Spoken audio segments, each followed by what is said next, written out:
Happy October, everybody, and it's that my favorite time of year again. It's time for Horror Month.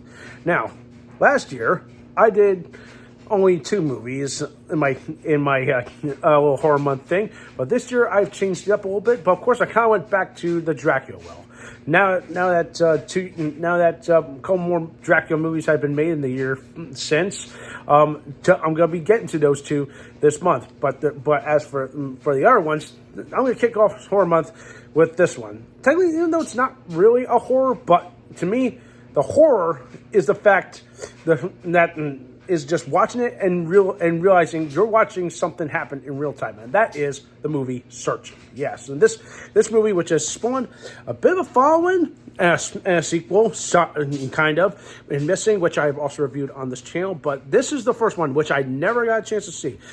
And of course, the fact that this was a groundbreaking movie. This is the first movie to use multimedia as a form of storytelling and everything. Like, it was pretty neat just to watch, like, evolution of the desktop they're using, the computers, and all the software they're using. It's incredible. It's literally, you're just really diving into this world and diving into these characters. You're trying to figure out, okay, what is going on? And the fact that, Again, even though it's not really a horror movie, it's more of a thriller.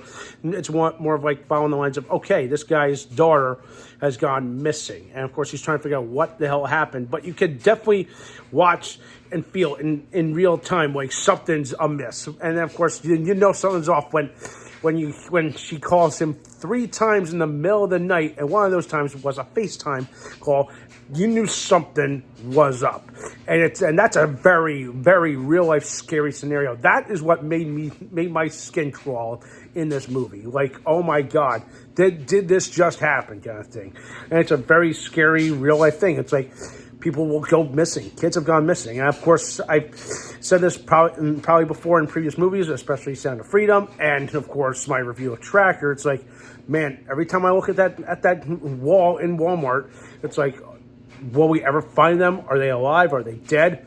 Who knows? But the fact that this happens in real time, which makes things all the more scarier if you think about it, because you're a witness to this, and you're like, God, you think that could be you? That could be your son or your daughter.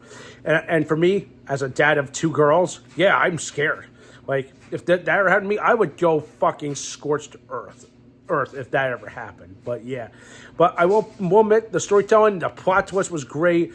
The cast, well, again, no one noticeable other than Julianne Moore, and of course our hero John Cho, who, again, I find it weird. I associate with comedy roles like Howling Kumar, and of course the Star Trek reboot and trilogy. Of course, even though that's more of a not really a comedic role, but you get my point if you think about that role. But yeah, I associate with that, but this one's more of like a serious role, and like he definitely flexes his acting chops and becomes this character, this dad, this concerned parent, and of course, yeah, good on him, and like good on the storytelling, and like I just really enjoyed this movie. Again, feel like just get the feels like you know something's off as the moment that the events happen. But of course, even though what you know now, and then of course you realize something will, the same kind of formula kind of happens in the sequel, Missing. Even though, well, technically it's not really a sequel. Again, this is a universe, like a shared universe. It's an anthology. They turn this into an anthology. Well, again, there's besides these 2, there's another one which I kind of want to find.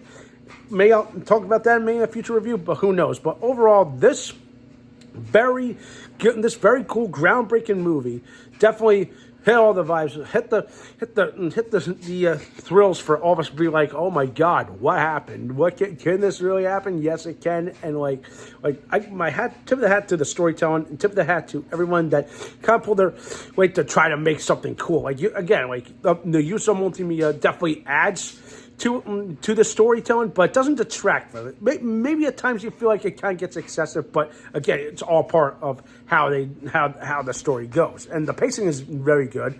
I will admit that.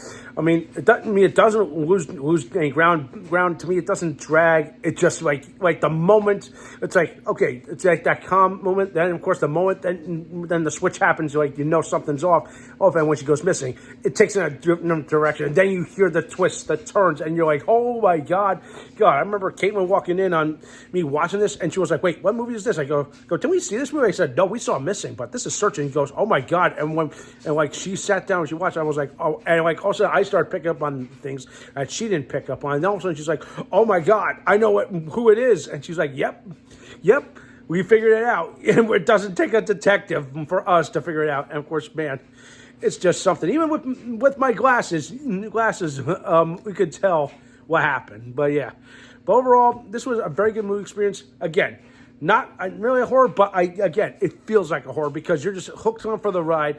Again, the horror lies in the fact that you're just there, you're watching it, things happen.